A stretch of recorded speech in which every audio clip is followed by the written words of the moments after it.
Flying, legendary crafting, auto-looting, mounts, fishing, cute little robots that cater to your every whim. What do these all have in common? They're masteries. But what are masteries? What do they do for me the player, and why are they so important? Masteries are essentially the secondary, more specialized leveling system after you hit level 80 and have at least one of the expansions purchased. They also show as a golden number next to your health bar when someone hovers over your character. They give you access to handy abilities you'll need while traversing both the physical world around you and expansion maps, as well as progressing through your stories.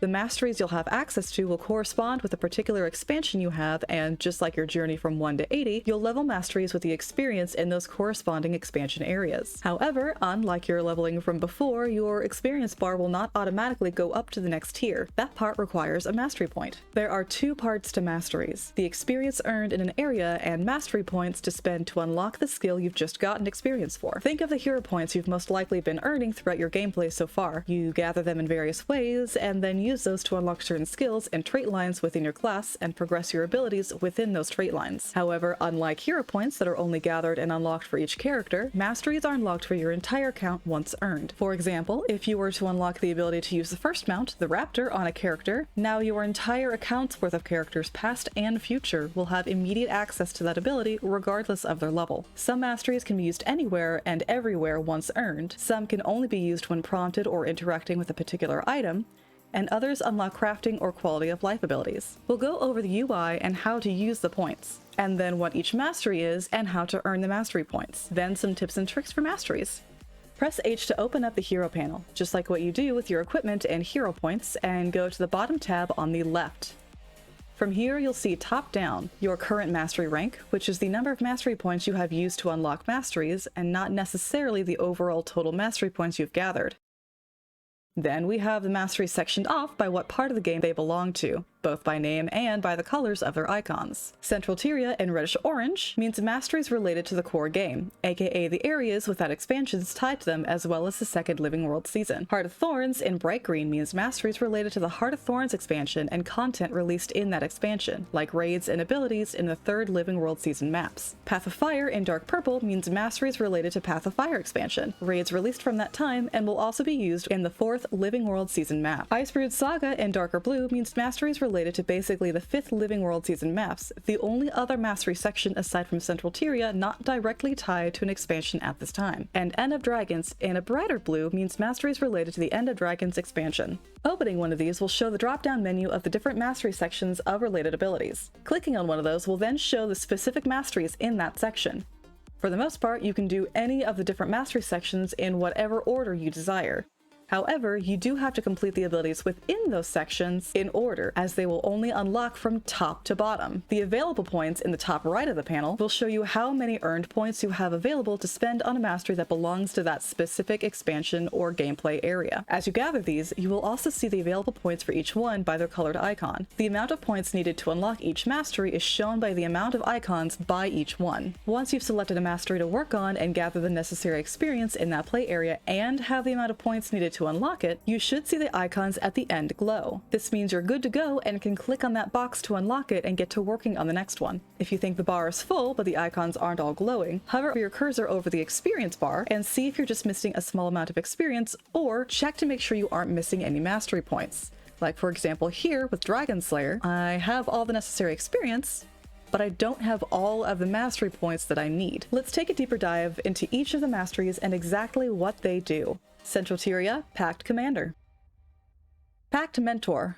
You can now use the Mentor badge accessible in the party menu and the Mentor chat title activated through your Mentor/command. Your party now has a permanent 5% swiftness bonus in cities. I've gone over this in other videos, but essentially the Pact Mentor tag is just another helpful little tag that can show what is going on in an area, call attention to it, and or allow the player to basically mark themselves in the chat and the map to let others know that they can help. Productive Downtime. You now gain a bonus 10% experience from all crafting that grants experience. You also have a 10% higher chance of critical bonus crafting experience. Supply Line Management. You can now trade with the Pact Supply Network agents who travel across Central Tyria. You can purchase one item from each agent a day in exchange for karma. Your party now has a permanent 15% swiftness bonus while in cities. Noblesse Oblige. You can now revive allied players faster and remove durability and downed penalties on a successful revive. The speed of your revive is increased more when the level of the character being revived is lower than your own. And advanced logistics. You now have the option to have loot from creatures you defeat be deposited automatically into your inventory. This ability can be turned off in the options menu. Your party now has a permanent 33% swiftness bonus in cities. For advanced logistics, the auto loot option they are mentioning can be found here in the settings game menu, in options, and here towards the top in auto loot. As long as you have these checkmarked, in every area except World v World, you'll automatically gain any of the loot you need aside from certain big chests from world bosses or meta events. Central Tyria Legendary Crafting. Revered Antiquarian. You can now speak to Grandmaster Craftsman Hobbs and Lion's Arch to begin the first tier precursor weapon collection for any legendary weapon. Magister of Legends. You can now purchase components necessary for the creation of second tier precursor weapons from Hobbs and Lion's Arch. Historian of the Armaments. You can now purchase components necessary for the creation of the third tier precursor weapons from Hobbs and Lion's Arch. Scholar of Secrets. You can now purchase components necessary for the creation of Heart of Thorns legendary weapons from Hobbs and Lion's Arch. Central Tyria Fractal Attunement. Follows advice. You have unlocked additional daily achievements for fractal scales 21 through 49. You can also now access vendors with special items inside the Mistlock Observatory. Agony Channeler. You now receive bonus rewards from Fractal Dungeon boss chests. Vendors now sell ingredients for attuning rings in the Mystic Forge, which provide additional agony resistance slots on your ascended and infused rings. Mist potions will also convert a percentage of your agony resistance to specific attributes, depending on the potion used. Recursive Resourcing. You now gain bonus rewards from Chests of the Mists and Fractal Encryptions. Mist potion conversion has improved. Mistlock Singularities. You can now activate Mistlock Singularities inside Fractals of the Mists to gain an instant recharge, additional agony resistance, and a shield that can prevent death inside Fractal dungeons. Fractal potion conversion has improved. All of the Central Tyria masteries have the same unlock requirement. That is, unlocking a mastery track from another category or earning a Central Tyria mastery point at level 80. The easiest to do is a mastery insight or a mastery point from any of the world bosses. Heart of Thorns, Gliding, and Itzalore both have the same unlock requirement, which is completing the story piece, Torn from the Sky. Under Gliding, we have Glider Basics. To glide, jump from a high place and then press the jump key again while falling. Updraft use. Updrafts are pillars of swirling wind found around Maguma jungle. To use updrafts, simply glide into them and receive an elevation boost. Lean techniques. To lean in, press forward while gliding and get a bit of a speed boost. To lean back, press back while gliding to brake. Stealth gliding. To activate stealth, perform a dodge by double tapping in any direction while gliding. Advanced gliding. You can now glide indefinitely without using endurance.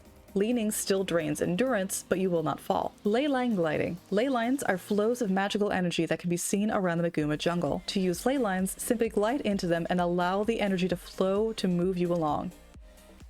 Heart of Thorns, Itzalore. Bouncing mushrooms. Bouncing mushrooms can be found all over the heart of Maguma. Jump on top of bouncing mushrooms to spring into the air. Itzal language. You can now trade with Itzal. Mastery vendors can be found across the Maguma jungle and are marked by mastery icons on the map. Some of these vendors will be needed for both ascended and legendary items. Blazing Speed Mushrooms. Blazing Speed Mushrooms can be found all over the heart of Maguma. Simply move near or through a blazing mushroom to get a speed boost. Itzal Poison Lore. You can now enter poison haze areas and pass through poisonous mortar vines without taking damage. These often have a green, smoky-like texture to them. Itzal Leadership. You can now fight Myotl the Fierce by speaking to the Itzal Blade Dancer outside the Jaka Itzal village. Defeating this champion gives you access to a reward chest once per day. Adrenal Mushrooms. Adrenal Mushrooms can be found rarely in the heart of Maguma. Simply move near or pass through Adrenal Mushrooms to have all of your skills instantly refreshed. Exalted Lore in the Heart of Thorns. Unlocked by entering the Auric Basin, the second map in Heart of Thorns. Exalted Markings. You can now interact with exalted artifacts found in the Auric Basin and the greater Maguma jungle. Exalted Acceptance. You can now trade with the Exalted and their representatives. Mastery vendors can be found across the Maguma jungle and are marked by mastery icons on the map. Exalted Assistance. You can interact with exalted recall devices, summoning a helpful exalted ally or enhancing the power of an already summoned ally. Exalted Purification. You can now fight the Tarnished Trader found below the Forgotten City. Defeating the Tarnished Trader will give you an access to a reward chest once per day. You can still technically already fight the Tarnished Trader in that same area, you just won't be able to loot the chest without this mastery. Exalted Gathering. When mining ore while in Auric Basin, you will gain Auric slivers in addition to normal materials. You will also have the chance to mine special items from ore nodes all around the heart of Maguma. These often need to be gathered by specific classes if you're working towards certain elite specialization weapons. New Hawk lore in Heart of Thorns. This unlocks by entering Tangle Depths, the third map in the Heart of Thorns maps. New Hawk hunting. You will now have a chance to loot special items off any creature killed in the Heart of Maguma. You can also harvest Sawgill mushrooms, which can be found all over the Maguma jungle. New Hawk Wallows. You can now interact with New Hawk Wallows. Doing so will instantly transport you between a wallow entrance and exits in the Maguma jungle. If you've used a Mesmer portal before, think of it as a Mesmer portal that's stationary in one place and never goes away. New Hawk language. You can now trade with the New Hawk. Mastery vendors can be found across the Maguma jungle and are marked by mastery icons on the map. New Hawk stealth detection. You can now see creatures that are normally invisible in the Maguma jungle. Creatures that are hidden will also appear to you as highlighted and can now be easily found or avoided. One of the more commonly stealth creatures that can be used with this are the treasure mushrooms, especially in the Dragon Stand map and meta. New Hawk proving. You can now fight Potoni the Massive in Teku New Hawk. Defeating Potoni the Massive gives you access to a reward chest once per day. New Hawk Alchemy. Evading will now instantly remove all stacks of chalk goop affecting you. You are also immune to the slowing effects of said goop. Raids. Heart of Thorns. The unlock requirement for this is killing a boss in the Forsaken Thicket or Bastion of the Penitent raids. Rift Forger. Repair your armor using ley rifts in places where you've defeated a powerful enemy. Explosive launch. You will now take no damage when you or an ally launches you off of an explosive launch platform.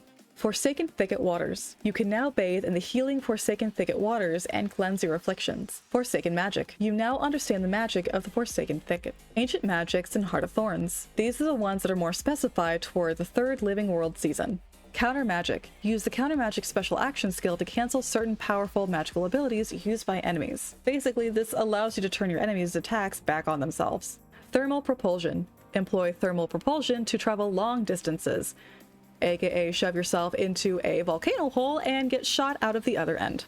Codus Flame. Pick up a Codus Flame torch from the braziers spread throughout Bitterfrost Frontier and Tyria. Learning this mastery will unlock the first skill while carrying Codus Flame. Visit other Codon Flame bearers to learn additional skills. These will also be used to open up the chests found throughout the Bitterfrost Frontier if they are frozen over. Spectral Aid. When you are downed, consider using your new skill to fend off remaining foes. This is essentially a large explosive AoE down skill that you gain. This skill can also be used as CC, aka crowd control. Oakheart's Reach. Find one of the Oakheart's essences to gain the ability to launch yourself to targeted points. This skill can also be used while gliding. Literally become Spider-Man. Siren of Ore. Whenever a Chancel of Echoes appears during combat, interact with it to acquire a random dirge. Perform these dirges to help allies and hinder foes. Path of Fire. Raptor Mount. The Raptor is the very first mount you will gain in the first story of Path of Fire. You will gain this almost immediately and afterwards will have access to it no matter what.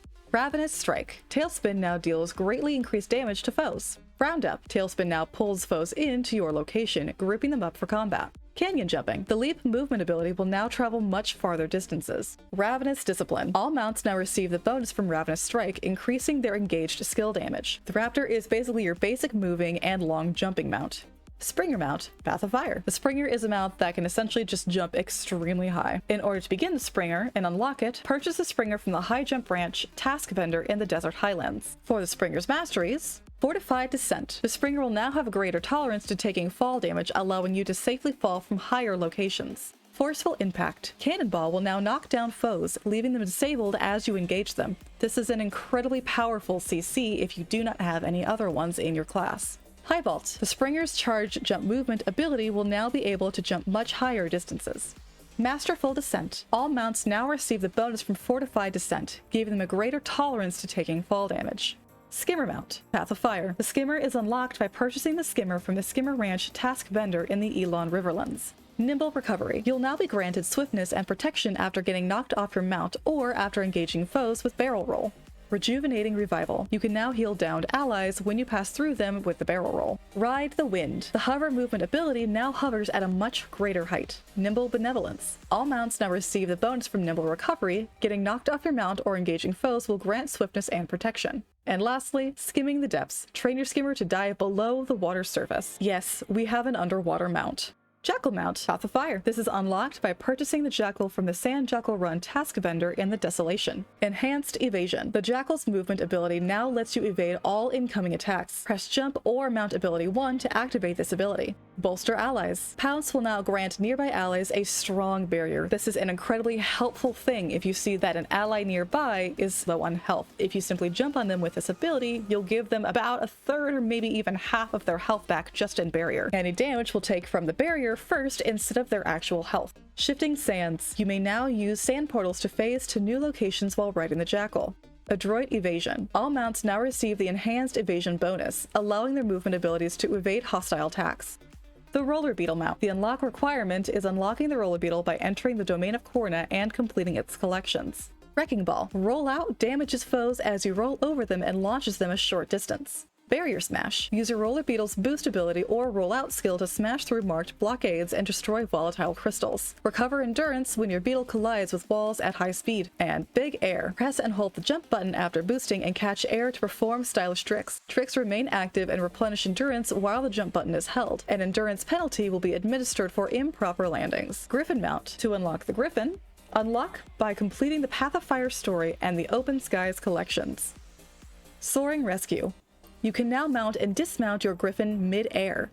While aloft, use the mount hotkey to hop on or off the Griffin.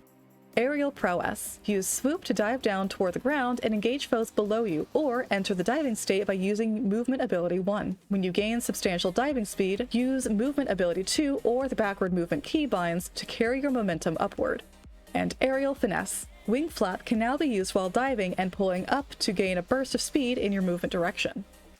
Skyscale mount. In order to begin, unlock the Skyscale by completing the War Eternal story and the subsequent collections. Air Rescue. You can now mount and dismount your Skyscale mid-air. While aloft, use the mount hotkey to hop on or off the Skyscale. Rift Repair. Hovering next to rifts will close them and reveal flight paths for your Skyscale. Follow them to claim the treasure at the end, but don't miss a node along the way. Your final reward is the largest if you touch every node.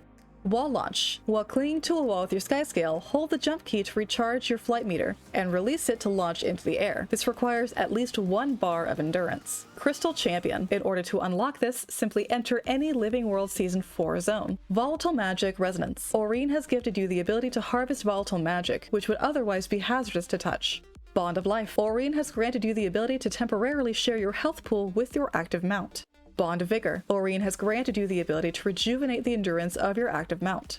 And Bond of Faith. Your bond with Aurene has granted you the ability to launch off of your mounts. Just as a recap of these mounts and the types they are, your Raptor is basically your basic and long jump mobility. Springer is your upward high jump mobility. Skimmer is your ability to either go underwater or over water, over lava and shifting sands that would normally harm the player. Jackal is essentially the cutest get around wherever you can and through portals mount. Roller Beetle is basically go fast. Griffin is essentially the jet version of the flying mount. Skyscale is essentially the helicopter version of the flying mount. And Crystal Champion just enhances all of your mount's abilities. Icebrood Saga. Aside from Central Tyria, again, this is the only mastery section that is not directly tied to an expansion. Raven Attunement. To unlock this section, go through the Silence story step upon entering Bureau Marches, or gain an Icebrood Saga mastery point from one of the first strike missions. Raven Bond. You can now unlock Raven Locks. Raven's Light. You can now activate Raven Barriers and Raven Light Shrines. Raven's Flight. Use the Raven's Lens to interact with Raven Gates. Raven Bright. Barrier duration doubled. Use Raven Gates grants a speed boost.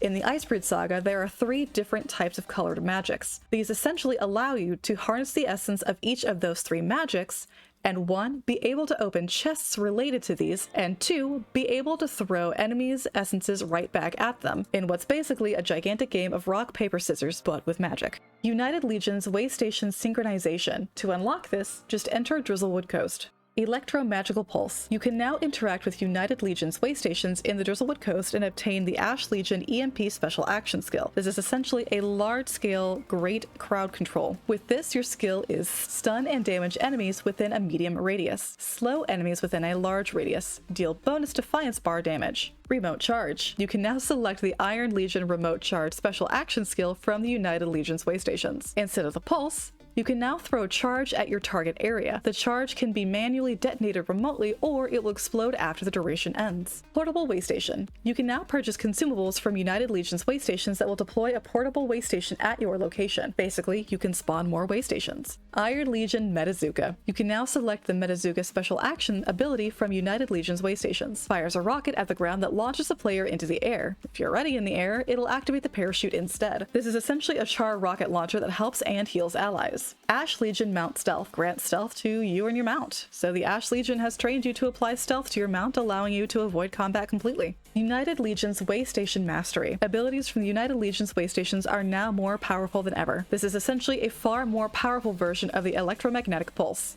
And lastly, Dragon Slayer. This is unlocked by completing Tidings and Misgivings. All of these ones are essentially what you'll need for dragon response missions in the Eye of the North. Dragon's Boon. Destroy dragon minions in dragon response missions to gain a temporary boost to your stats. Defeating a dragon champion in a dragon response mission allows you to seize a dragon boon that can carry this boost into another dragon response mission. Crystal Forger. Defeating a dragon champion in dragon response mission grants additional materials while under the effect of a dragon boon. Seizing dragon essence now grants you additional might. You can now purchase recipes for Dragon Slayer weapons from the vendors in the Eye of the North. Great Champion. When an allied faction aids you in a dragon response mission, you gain an enhancement for your stats. While wielding Dragon Essence, your critical hits now inflict a condition based on the essence. The allied faction weekly vendor now carries additional items. Blade of Prophecy. Defeating a dragon champion in a dragon response mission now grants additional materials while under the effect of an opposed dragon's dragon boon. While wielding Dragon Essence, activating your heal skill now grants a boon based on the essence. You can now purchase recipes for improved Dragon Slayer weapons from vendors in the Eye of the North. Shining Champion. When an allied faction aids you in a dragon response mission, you have improved skill at taking advantage of their assistance. While wielding Dragon Essence, dodging now removes a specific condition based on the essence. The allied faction weekly vendor now carries additional items. Reigns of Power. Defeating a dragon champion in a dragon response mission grants additional materials while under the effect of the dragon boon of 2 elder dragons. While wielding multiple dragon essences, activating your elite skill now grants might, fury, and stability. You can now purchase recipes for your superior Dragon Slayer weapons from the vendors in the Eye of the North.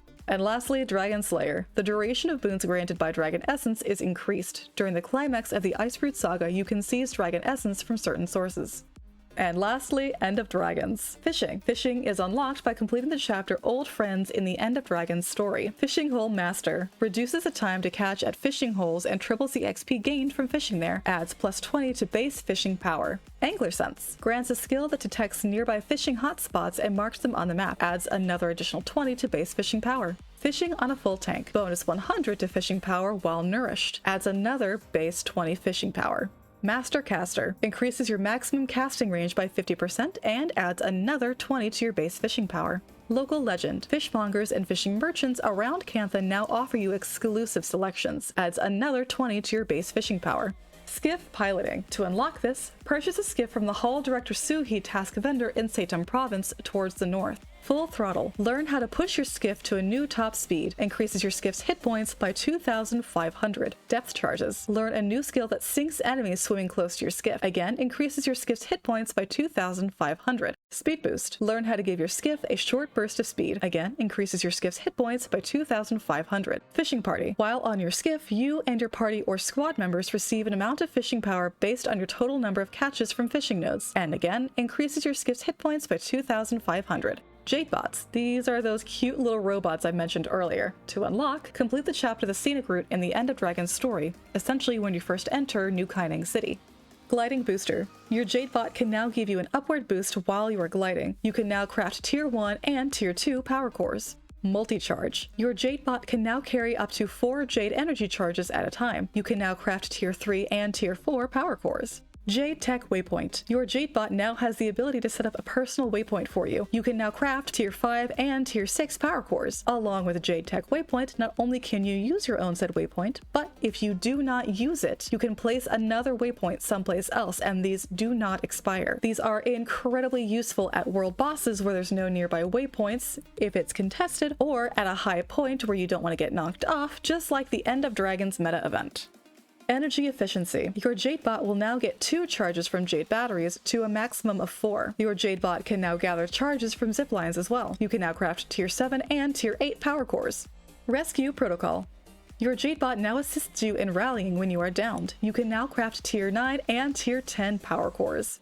Arborstone Revitalization, essentially creating a comfy hub in the northwestern part of the Equivalent Wilds. In order to unlock, you need to complete the chapter Fallout in the End of Dragon's story. Base of Operations. Arborstone now has a fully functional base of operations, increasing the resting experience enhancement from Arborstone Inn by 5%. Crafting Center. Establish a crafting center within Arborstone, and again increases the resting experience enhancement from Arborstone by 5%. Entertaining Amenities. Establish entertainment areas within Arborstone, and again you get that other 5%. Commercial Hub. Establishes commercial operations within Arborstone, and again you get that 5%, essentially more vendors. Globalization. Unlocks purchasing antique summoning stones from Levis, who appears in Arborstone, and Arborstone becomes a globalized hub with gateways opening up trade and travel beyond the borders of Cantha.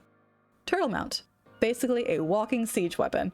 It can be above ground or be used underwater as well. To unlock this, you need to acquire a turtle egg and complete the subsequent collections. Turtle Health Boost. Your turtle's health is now increased by 50%. Slam Mastery. Your turtle's slam will now generate 25% of an artillery shot per enemy struck. Improve jump jets. Learn how to get your turtle to make the most of its jump jets. PowerShell. Master your skill as a gunner, learning to convert incoming damage into ammo. Sharing is caring. Learning how to teach the turtle health boost to all of your other mounts. And in case you didn't catch it, when it says gunner, this means that you have not only the driver of the actual mount itself, but you have another individual who can jump in that mount along with you and then can use the turtle as an actual siege weapon. Essentially, the owner of the turtle gets to drive and the other person gets to nuke everything within a certain distance. You can earn experience for all of these by going to their respective maps or content related to them to level them. For Central Tyria, you can do any of the core map areas, South Sun Cove, and Dry Top and the Silver Wastes. Heart of Thorns by doing those expansion maps, and any mentioned Living World season areas. Going to another mastery area will automatically switch you over to earning experience in that section instead. You can also freely switch gaining experience for masteries within the same related mastery areas without losing progress. For example, if I wanted to start working on improved jump jets in Turtle Mount under End of Dragon, instead of crafting center under Arborstone Revitalization for the same expansion, I will start earning XP for jump jets without losing my progress on crafting center, and I can reselect that mastery and continue right where I left off later on. For points, you can choose to gather them from many sources within each section. You'll have choices between mastery insights, which you can find in the world, interact and commune with similarly to many hero points, activities or games that may reward you with a mastery for achieving a certain level, doing story related to those areas, and varying achievements related to group or solo content. At the time of this video, you need a total of 455 mastery points to unlock all possible masteries, but there are far more mastery points to earn that are needed, so you have plenty of options. Some tips and tricks for masteries. If you're on the hunt for mastery points and don't feel like looking through every little section in the achievements tab for the ones you need, you can simply go to this fun little gear here and select Add Mastery Point Filter, and add either an overall mastery points filter or a filter for a specific type. This will then only show you achievements with mastery points in whatever you choose that you do not have done yet. You can also do this with pretty much anything else. This and the search bar are extremely helpful UI functions, and I highly suggest giving them a go, especially if you have any issues with color blindness and can't really easily tell what content belongs to what colored expansion icons.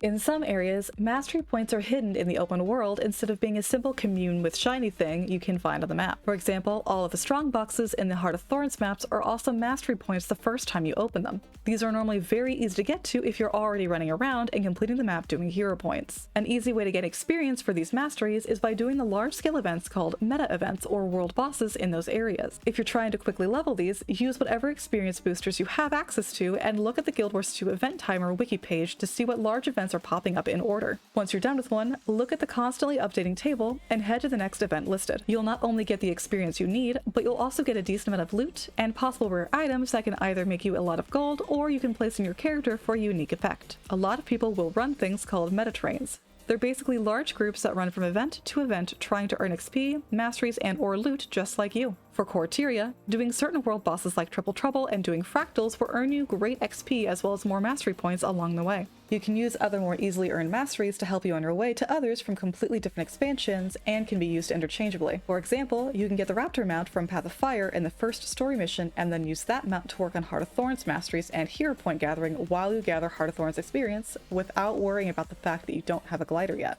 You can just use your Raptor in strategic ways to get across distances and use your mount to take any fall damage for you. In my Heart of Thorns Hero and Mastery Point train guide, most of the first portion was done using the same trick, and almost all basic lighting in that video can be supplemented that way. The same can be done with using a Springer. a jumping mount to get around some of the bouncing mushroom or updraft gliding spots. If you need to get off a high area to a lower one, whether it be a straight shot down or longer distance without dying, either a glider or a raptor will do the trick. You'd be surprised how many areas you can get to with the first two mounts that were originally intended for the highest tier gliding or other Heart of Thorns movement masteries. I hope this helped at least some new players with understanding the mastery system. If you have any questions or any more tips, leave them in the comments. If you like this type of guide and want to see more, consider liking and subscribing. I also stream Guild Wars 2 at least twice a week over on Twitch. I'll see you guys in the next one.